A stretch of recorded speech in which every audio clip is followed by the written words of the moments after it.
राज्य निवडणूक आयोग उसंत घ्यायच्या मूडमध्ये नाहीये। नगर जिल्ह्यातील जिल्हा परिषद व पंचायत समिती निवडणुका रखडलेल्या असतानाच आता जिल्ह्यातील 765 ग्रामपंचायतीची प्रभाग रचना सुरू होणार आहे। राज्य निवडणूक आयोगाने ग्रामपंचायतीच्या निवडणुकांचा बिगुल वाजवला आहे। जानेवारी 2026 ते डिसेंबर 2026 या कालावधीत मुदत संपणाऱ्या ग्रामपंचायतीसह नव्याने स्थापन झालेल्या ग्रामपंचायतीच्या सार्वत्रिक निवडणुकांसाठी राज्य शासनाने प्रभाग रचनेचा अधिकृत कार्यक्रम घोषित केला। प्रभाग रचनेचे काम 3 टप्प्यात पार पडणार आहे। यामध्ये तंत्रज्ञानाचा वापर आणि प्रत्यक्ष पाहणीवर भर देण्यात येणार आहे। जिल्ह्यातील 765 ग्रामपंचायतीच्या निवडणुकीचे फटाके आता ऐन दिवाळीत वाजण्याची शक्यता वाढली आहे।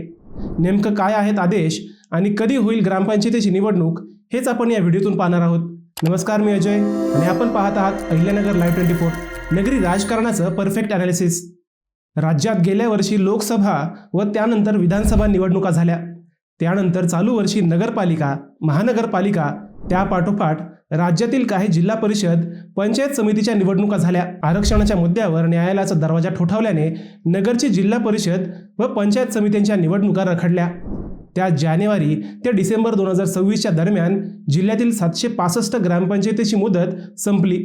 या मुदत संपलेल्या ग्रामपंचायतीवर टप्प्याटप्प्याने प्रशासक नियुक्ती होणार होती, परंतु ती नियुक्ती ही न्यायालयाच्या आदेशाने लांबली। प्रशासक नियुक्तीला सरपंच परिषदेसह नागरिकांमधून विरोध होऊ लागला आहे।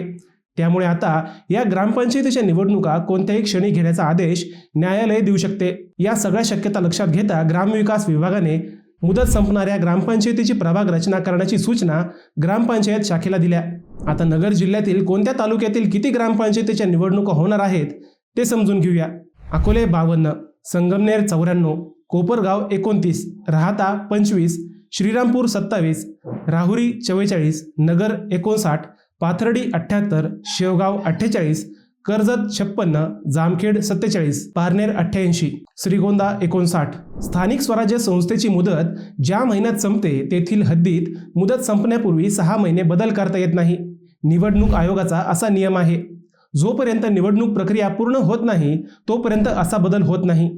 त्यामुळे मुदत संपत आलेल्या ग्रामपंचायतीचे तत्काळ प्रभाग रचना करण्याची सूचना देण्यात आली आहे।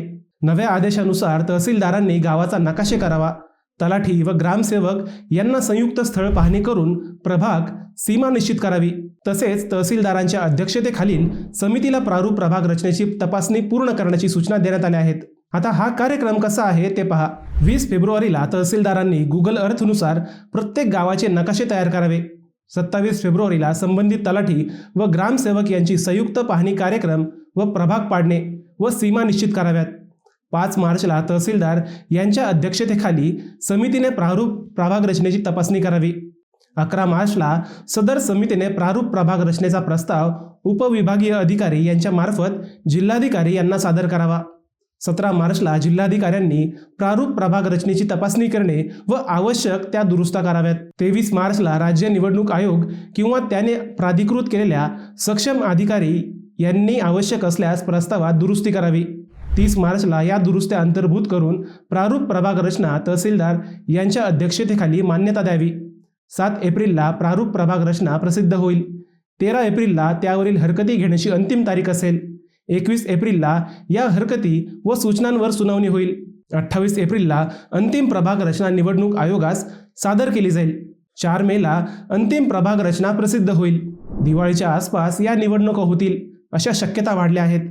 भावी सरपंच व भावी ग्रामपंचायत सदस्यांनी आतापासूनच तयारी सुरू केल्याचे दिसत आहे। शुभ कार्य व दुःखद प्रसंगात भावी सरपंच व सदस्य हजेरी लावताना दिसत आहेत। मित्रांनो, तुमच्या ग्रामपंचायतीत काय होईल असं तुम्हाला वाटतं?